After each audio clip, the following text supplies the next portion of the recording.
Olá, caros irmãos em Cristo, sejam todos muito bem-vindos à nossa casa de Bezerra, virtualmente aqui pela internet. Aqui estamos mais uma vez para falar, sentir, refletir e nos harmonizar com o estudo do Evangelho de Jesus, à luz da doutrina espírita. Que os amorosos amigos espirituais desta casa continuem nos amparando nesses momentos de reflexão e nos fortaleçam para que possamos vencer os grandes desafios. Vamos nos permitir uma ligeira pausa para a reflexão e harmonização de nossas mentes e corações, sempre voltadas para a luz que nos direciona ao bem. E hoje eu quero falar com vocês sobre o Sermão da Montanha, Felizes os Mansos. Como devemos interpretar essa bem-aventurança anunciada pelo Mestre Jesus? Lá em Mateus, no capítulo 5, versículo 4, encontramos estas palavras de Jesus. Felizes os mansos, porque herdarão a terra. Vejamos, irmãos, que trata-se de uma bem-aventurança registrada apenas por Mateus. E alguns estudiosos do Evangelho acreditam que essa bem-aventurança se alicerça lá nos Salmos, capítulo 37, versículo 11. Pesquisamos e encontramos, lá está. Os homens que padecem sob o mal, sem se deixar contaminar pelo espírito de amargura, mas com paciência, possuem qualidades aprovadas por Deus. Vemos que Jesus mostra que uma nova ordem do reino de Deus é prometida à terra a essas pessoas. A mansidão, podemos afirmar, é uma das características dos regenerados. Lamentavelmente, ainda vivemos num mundo em que há ondas de violência. Em momentos, a predominância de pensamentos, palavras e atos negativos. Para muitos que sofrem, as suas ações, quantas vezes, torna-se difícil supor que um dia a mansuetude, a serenidade ocupará espaço na sociedade planetária. Se analisar pelas manchetes, será extremamente desesperador. Mas, mais cedo ou mais tarde, à medida que os homens, que nós formos ficando cada vez mais esclarecidos, à luz da fraternidade universal, iremos também permitir que desapareça aos poucos os atos violentos que muitas nações, que muitos povos, que muitos seres humanos ainda praticam contra outros indivíduos, contra outros países. E os chamados rebeldes, que não se submeteram às leis fraternas, nós sabemos que, perante a justiça divina, esses rebeldes serão desterrados para mundos inferiores. Não há decréscimo, mas simplesmente um ajuste de contas perante Deus. E a terra será possuída, sim, em algum momento pelos mansos, isto é, por aqueles que não tentam violentar o próximo, nem por palavras e nem por atos.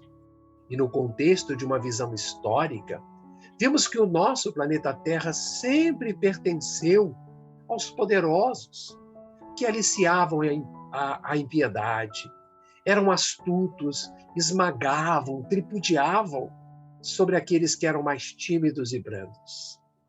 Mas a brandura, enquanto instrumento da paz, podemos afirmar que também é irmã do equilíbrio. E esses brandos são os possuidores da terra que ninguém vai arrebatar, do lar que ninguém vai corromper, do país onde os direitos são respeitados e o progresso é realmente fecundo.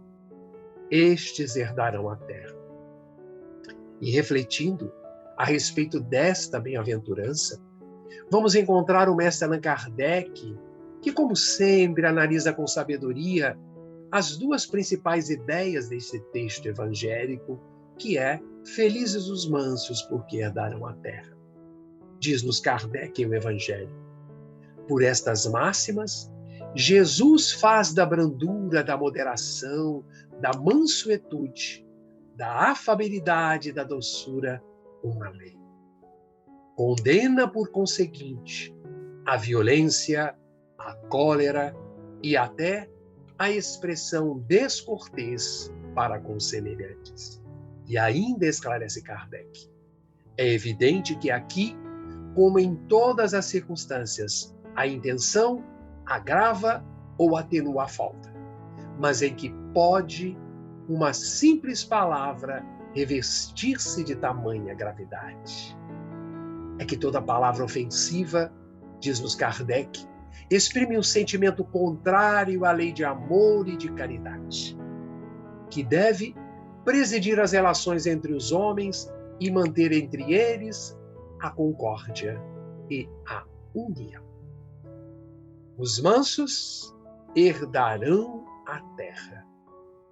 Palavras do Mestre. O que ele quis nos dizer sobre esses mansos que herdarão a terra? Já que ele mesmo, o Mestre, havia recomendado aos homens que renunciasse os bens deste mundo, e lhes tendo prometido dos céus. Ao estudarmos, enquanto nós aguardamos os bens do céu, nós, enquanto seres humanos aqui encarnados, temos necessidade ainda dos recursos da terra para viver.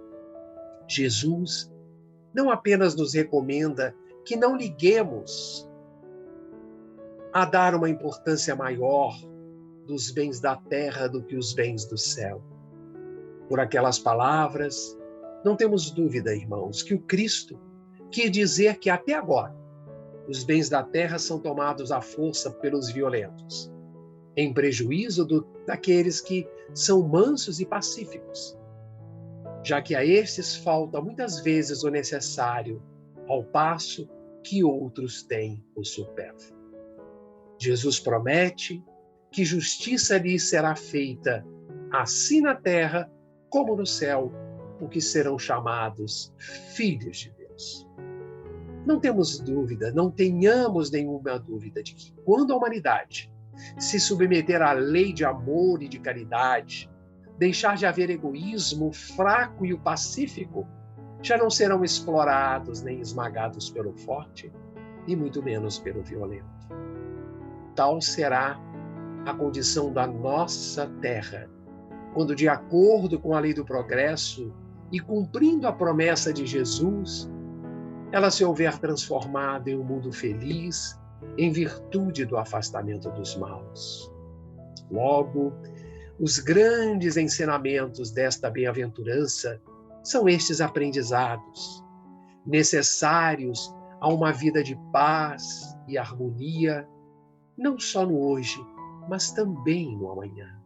Aventurados os pobres de espírito, proclamou Jesus. Nesse passo, porém, não vemos Jesus contra os tesouros culturais da humanidade, mas sim Jesus exaltando a humildade de coração. Jesus recordava-nos, no capítulo das bem-aventuranças, que é preciso trazer a mente descerrada à luz da vida, para que a sabedoria e o amor encontrem aquele aconchego seguro em nossa alma.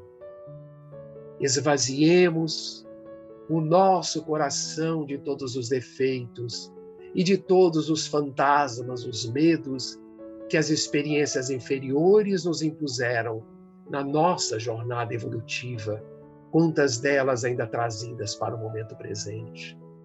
Cada dia, sempre, haverá uma nova revelação de Jesus para a nossa existência terrena. Cada irmão da estrada é um campo vivo. Aqui podemos plantar as sementes abençoadas da renovação. Assim, amigos, é isso que temos para as nossas reflexões de hoje. Espero que tenhamos aproveitado este momento e que, se ele foi importante para você, se você julgar oportuno, compartilhe, deixe os seus comentários e que possamos estar juntos na próxima semana, em que continuaremos a falar sobre o Sermão da Montanha, no Evangelho de Jesus, à luz da doutrina espírita. Um forte e fraterno abraço em todos. Fiquemos em paz e continuem se cuidando.